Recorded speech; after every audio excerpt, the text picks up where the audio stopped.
अस्सलामुअलैकुम। ये सुनकर आपको शौक लगेगा कि जो चिप्स और फ्रेंच फ्राइज आप डेली कंज्यूम करते हैं उससे आपको कैंसर हो सकता है। यहाँ मैं किसी लोकल चिप्स या फ्रेंच फ्राइज की बात नहीं कर रहा, बल्कि मैं बड़े बड़े ब्रांड्स की बात कर रहा हूँ। उनसे आपको कैंसर हो सकता है। साल था 2002। रिसर्चर्स ने हैरत अंगेज इंकशाफ किया था कि जो हीटेड फूड्स हैं लाइक चिप्स, फ्रेंच फ्राइज, उनमें एक्रेलामाइड पाया जाता है, जिससे जानवरों को कैंसर हो रहा था। रिसर्चर्स ने दावा किया कि अगर इंसान भी हाई एक्रेलामाइड फूड कंज्यूम करेंगे तो उन्हें भी कैंसर हो सकता है। जबकि बर्तानिया के साइंसदानों ने भी वार्न किया है कि अगर आप चिप्स को कंज्यूम करेंगे तो उससे आपको कैंसर होने का रिस्क बढ़ जाएगा। और वर्ल्ड हेल्थ ऑर्गेनाइजेशन ने भी एक्रेलामाइड को प्रोबेबल ह्यूमन कार्सिनोजेन डिक्लेयर किया है। क्या है ये केमिकल और किन किन प्रोडक्ट में ये पाया जाता है और कैसे आप लोग इससे बच सकते हैं, आइए इसे डिटेल्स में समझते हैं। If you're eating these, in essence, you're getting the same chemical that can be found in these, acrylamide. So that chemical that forms in potato chips, also found in cigarette smoke and may lead to cancer. Now, who opens up a bag of chips and thinks this could cause cancer? Chips हम सब के पसंदीदा snacks हैं। बच्चे बूढ़े सब इसे शौक से खाते हैं। लेकिन 2002 की स्टडीज के मुताबिक चिप्स, फ्राइड या रोस्टेड फूड को कंज्यूम करने से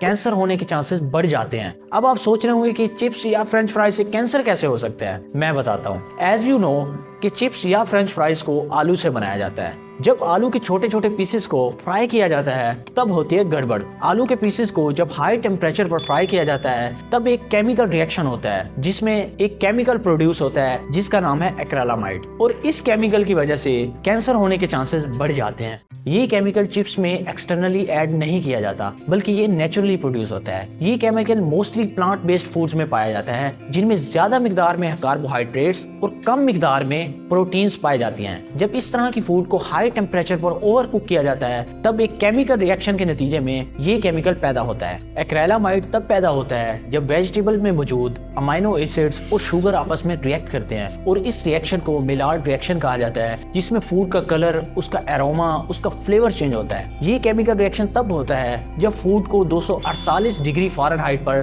बेक या फ्राई किया जाता है। हेल्थ कनाडा की रिसर्च के मुताबिक एक्रेलामाइड सबसे ज्यादा फ्रेंच फ्राइज और पोटैटो चिप्स में पाया जाता है। बर्तानिया के साइंसदानों ने वार्न किया है कि चिप्स खाने से कैंसर होने का रिस्क बढ़ जाता है। और बर्तानवी फूड स्टैंडर्ड एजेंसी FSA ने भी कहा है कि जिन फूड्स में एक्रेलामाइड पाया जाता है उससे कैंसर होने का रिस्क बढ़ जाता है। जबकि चैरिटी कैंसर रिसर्च ने FSA के रिस्पॉन्स में कहा है कि एनिमल स्टडी से साबित हुआ है कि एक्रेलामाइड हमारे सेल्स में मौजूद DNA से इंटरेक्ट करता है और इसीलिए ये कैंसर होने का सबब बनता है। और World Health Organization agency for research on cancer ने भी एक्रेलामाइड को प्रोबेबल कार्सिनोजेन डिक्लेयर किया है। और इसके अलावा food and drug administration FDA ने एडवाइजरी रिलीज की थी ताकि फूड इंडस्ट्री उसे फॉलो करके स्नैक फूड में एक्रेलामाइड को रिड्यूस कर सकें। जबकि स्टार्च फूड लाइक वेजिस वगैरह को रिसेंटली ही लंग कैंसर के साथ लिंक किया गया है। ऑफिशियल्स के मुताबिक पोटैटो चिप्स और फ्रेंच फ्राइज में एक्रेलामाइड पाया जाता है। इन्हें कंज्यूम करने से कैंसर हो सकता है। पोटैटो चिप्स हाई एक्रेलामाइड फूड है जिसके 1 किलोग्राम पैक में 1000 माइक्रोग्राम तक एक्रेलामाइड पाया जाता है और ये ब्रांड टू ब्रांड वेरी करता है।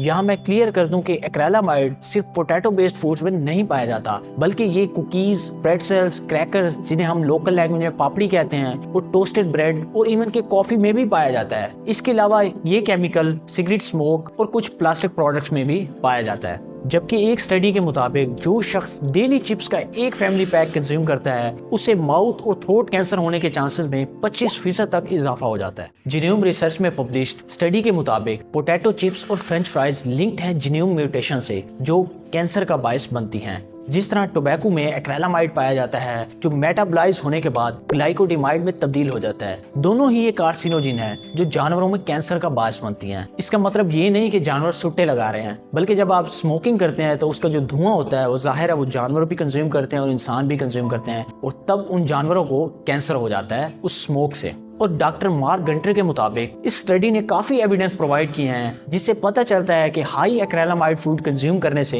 इंसानों में स्पेसिफिक म्यूटेशंस डेवलप होती हैं जिसकी वजह से कैंसर की डेवलपमेंट शुरू हो जाती है। फिलहाल इंसानों में एक्रेलामाइड की वजह से कैंसर होने का कोई एविडेंस नहीं मिला और 20 साल की रिसर्च से ये साबित हुआ है कि एक्रेलामाइड से कैंसर होने का रिस्क है, लेकिन अभी तक ऐसा कोई केस सामने नहीं आया कि जिन लोगों ने हाई एक्रेलामाइड फूड कंज्यूम की हो और उन्हें कैंसर हो गया हो। जितनी भी स्टडीज इस वक्त तक कंडक्ट की गई हैं उनका मिक्स्ड रिजल्ट है।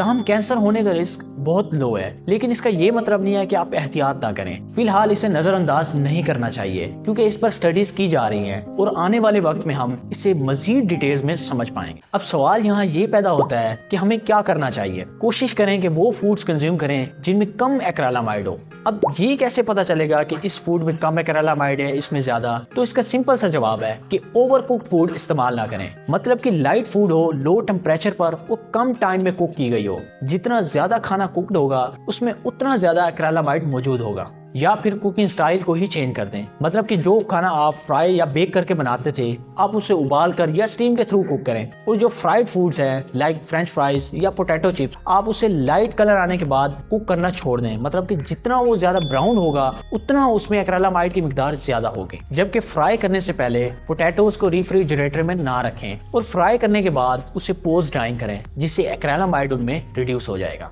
उम्मीद करता हूं कि आपको ये वीडियो पसंद आई होगी। इस तरह की मजीद केस स्टडीज के लिए और इंटरेस्टिंग वीडियोस के लिए हमारे चैनल को सब्सक्राइब करें और कमेंट में अपनी राय जरूर दीजिएगा। मिलते हैं एक और नई वीडियो में। अपना ख्याल रखिएगा। अल्लाह हाफिज।